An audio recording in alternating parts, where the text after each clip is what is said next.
বৈকালের দিকটা হঠাৎ চারিদিক অন্ধকার করিয়া কাল বৈশাখীর ঝড় উঠিল। অনেকক্ষণ হইতে মেঘ মেঘ করিতেছিল, তবু ঝড়টা যেন খুব শীঘ্র আসিয়া পড়িল। অপুদের বাড়ির সামনে বাঁশ ঝাড়ের বাঁশগুলো পাঁচিলের উপর হইতে ঝড়ের বেগে হটিয়া ওধারে পড়াতে বাড়িটা যেন ফাঁকা ফাঁকা দেখাইতে লাগিল। ধুলা, বাঁশপাতা, কাঁঠাল পাতা, খড় চারিধার হইতে উড়িয়া তাহাদের উঠান ভরাইয়া ফেলিল। দুর্গা বাটির বাহিরে হইয়া আম কুড়াইবার জন্য দৌড়িল। অপুও দিদির পিছু পিছু ছুটিল। দুর্গা ছুটিতে ছুটিতে বলিল, শিগগিরি ছোট, তুই বরং সিঁদুর কৌটা তলায় থাক, আমি যাই সোনামুখী তলায়, দৌড়ো দৌড়ো। ধুলায় চারিদিক ভরিয়া গিয়াছে। বড় বড় গাছের ডাল ঝরে বাঁকিয়া গাছ ন্যাড়া ন্যাড়া দেখাইতেছে। গাছে গাছে শোঁ শোঁ বোঁ বোঁ শব্দে বাতাস বাঁধিতেছে। বাগানে শুকনো ডাল, কুটা, বাঁশের খোলা উড়িয়া পড়িতেছে। শুকনো বাঁশ পাতা, ছুচালো আগাটা উঁচু দিকে তুলিয়া ঘুরিতে ঘুরিতে আকাশে উঠিতেছে। কোকসীমা গাছের শুঁয়ার মতো পালকওয়ালা সাদা সাদা ফুল ঝড়ের মুখে কোথা হইতে অজস্র উড়িয়া আসিতেছে। বাতাসের শব্দে কান পাতা যায় না। সোনামুখী তলায় পৌঁছিয়াই অপু মহা উৎসাহে চিৎকার করিতে করিতে লাফাইয়া এদিক ওদিক ছুটিতে লাগিল। এই যে দিদি, ওই একটা পড়ল রে দিদি, ওই আরেকটা রে দিদি। চিৎকার যতটা করিতে লাগিল তাহার অনুপাতে সে আম কুড়াইতে পারিল না। ঝড় ঘোর রবে বাড়িয়া চলিয়াছে। ঝড়ের শব্দে আম পড়ার শব্দ শুনিতে পাওয়া যায় না। যদি বা শোনা যায়, ঠিক কোন জায়গায় বরাবর শব্দটা হইল তাহা ধরিতে পারা যায় না। দুর্গা ৮-৯টা আম কুড়াইয়া ফেলিল। অপু এতক্ষণের ছুটোছুটিতে মোটে পাইল 2টা। তাহাই সে খুশির সহিত দেখাইয়া বলিতে লাগিল, এই দেখ দিদি, কত বড় দেখ, ওই একটা পড়ল, ওই ওদিকে। এমন সময় হই হাই শব্দে ভুবন মুখুজ্জের বাড়ির ছেলেমেয়েরা সব আম কুড়াইতে আসিতেছে শোনা গেল। সতু চেঁচাইয়া বলিল, ও ভাই, দুগ্গাদি আর অপু আম কুড়াচ্ছে। দল আসিয়া সোনামুখী তলায় পৌঁছিল। সতু বলিল, আমাদের বাগানে কেন এসেছো আম কুড়ুতে? সেদিন মা বারণ করে দিয়েছে না? দেখি কতগুলো আম কুড়িয়েছ। পরে দলের দিকে চাহিয়া বলিল, সোনামুখীর কতগুলো আম কুড়িয়েছে দেখেছিস টুনু? যাও আমাদের বাগান থেকে দুগ্গাদি, মাকে গিয়ে নইলে বলে দেব। রানু বলিল, কেন দাঁড়িয়ে দিচ্ছিস সতু? ওরাও কুড়ুক, আমরাও কুড়ুই। কুড়োবো বইকি, ও এখানে থাকলে সব আম ওই নেবে, আমাদের বাগানে কেন আসবে ও? না, যাও দুগ্গাদি, আমাদের তলায় থাকতে দেব না। অন্য সময় হইলে দুর্গা হয়তো এত সহজে পরাজয় স্বীকার করিত না, কিন্তু সেদিন ইহাদেরই কৃত অভিযোগে মায়ের নিকট মার খাইয়া তাহার পুনরায় বিবাদ বাধাইবার সাহস ছিল না।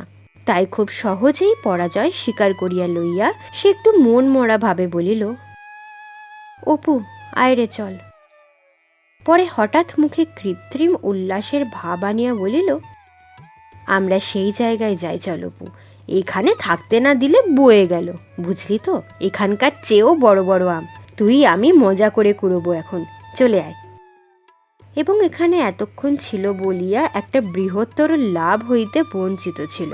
চলিয়া যাওয়ায় প্রকৃতপক্ষে সাপে বর হইল।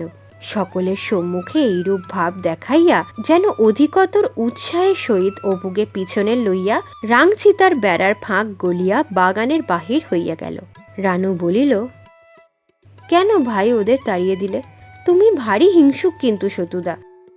রানুর মনে দুর্গার চোখের ভরসাহারা চাহনি বড় ঘা দিল। অপু অতশত বোঝে নাই। বেড়ার বাহিরের পথে আসিয়া বলিল, কোন জায়গায় বড় বড় আমরে দিদি? পুটুদের সলতে খাগি তলায়?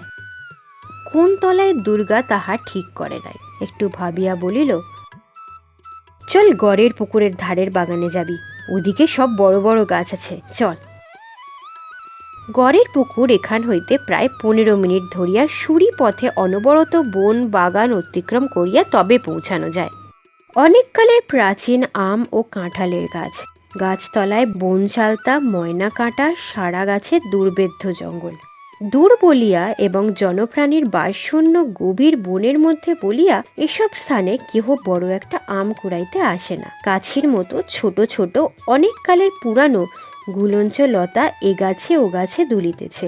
বড় বড় প্রাচীন গাছের তলাকার কাঁটা ভরা ঘন ঝোপ জঙ্গল খুঁজিয়া তলায় পড়া আম বাহির করা সহজসাধ্য তো নহেই, তাহার উপর ঘনায়মান নিবিড় কৃষ্ণ ঝোড়ো মেঘে ও বাগানের মধ্যের জঙ্গলের গাছের আওতায় এরূপ অন্ধকারের সৃষ্টি করিয়াছে যে কোথায় কি ভালো দেখা যায় না।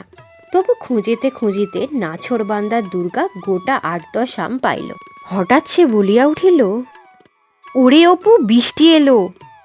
সঙ্গে সঙ্গে ঝড়টা যেন খানিকক্ষণ একটু নরম হইল। ভিজে মাটির সোঁদা সোঁদা গন্ধ পাওয়া গেল। একটু পরেই মোটা মোটা ফোঁটায় চড়বড় করিয়া গাছের পাতায় বৃষ্টি পড়িতে শুরু করিল। আয় আমরা এই গাছতলায় দাঁড়াই, এখানে বৃষ্টি পড়বে না। দেখিতে দেখিতে চারিদিক ধোঁয়াকার করিয়া মুষলধারে বৃষ্টি নামিল। বৃষ্টির ফোঁটা পড়িবার জোরে গাছের পাতা ছিঁড়িয়া উড়িয়া পড়িতে লাগিল। ভরপুর টাটকা ভিজা মাটির গন্ধ আসিতে লাগিল। ঝড় একটু যেন নরম পড়িয়াছিল, তাহাও আবার বড় বাড়িল। দুর্গা যে গাছতলায় দাঁড়াইয়াছিল, এমনি হয়তো হঠাৎ তথায় বৃষ্টি পড়িত না, কিন্তু পূবে হাওয়ার ঝাপটা গাছতলা ভাসাইয়া লইয়া চলিল। বাড়ি হইতে অনেক দূরে আসিয়া পড়িয়াছে।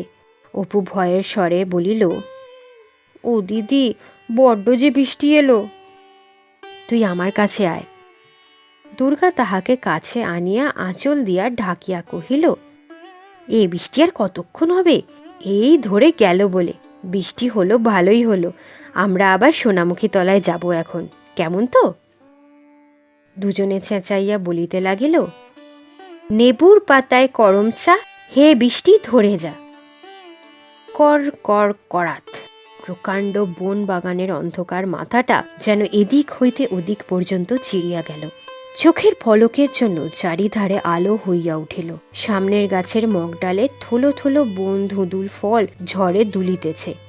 অপু দুর্গাকে ভয়ে জড়াইয়া ধরিয়া বলিল, ও দিদি। ভয় কি রে? রাম রাম বল। রাম রাম রাম রাম। নেবুর পাতায় করম চা, হে বৃষ্টি ধরে যা।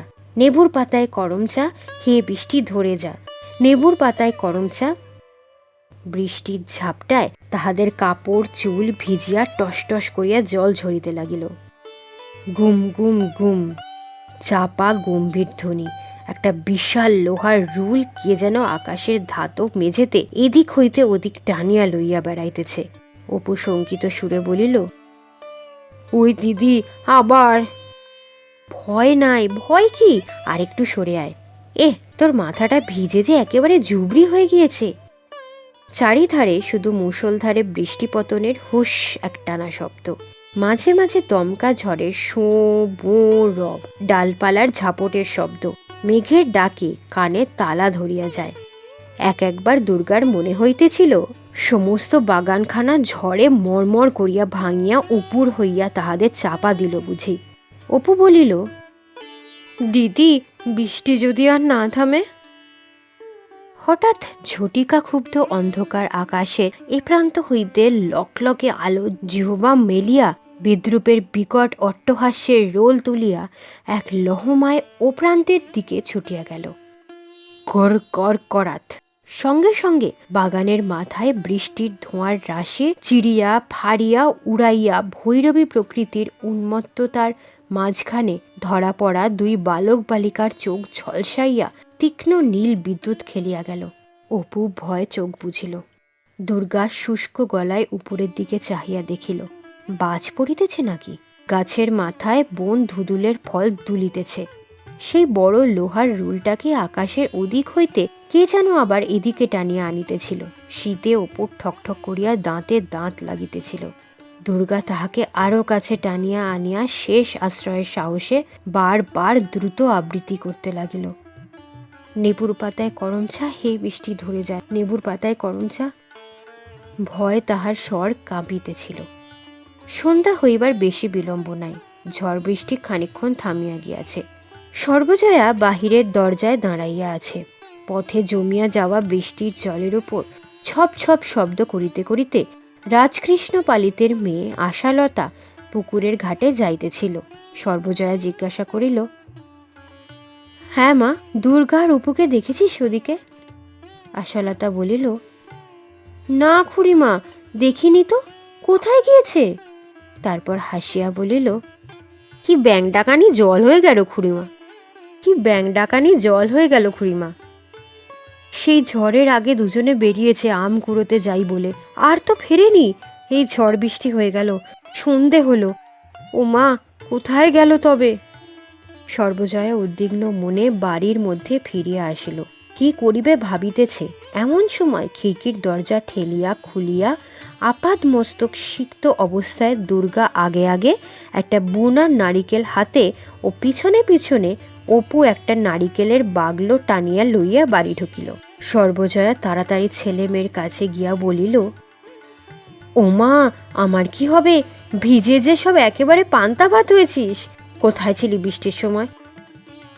ছেলেকে কাছে আনিয়া মাথায় হাত দিয়া বলিল, ও মা, মাথাটা যে ভিজে একেবারে ঝুবড়ি। পরে আহ্লাদের সহিত বলিল, নারকেল কোথা পেলি রে দুর্গা? অপু ও দুর্গা দুজনেই চাপা কণ্ঠে বলিল, চুপ চুপ মা, সেজ জেঠিমা বাগানে যাচ্ছে, এই গেল।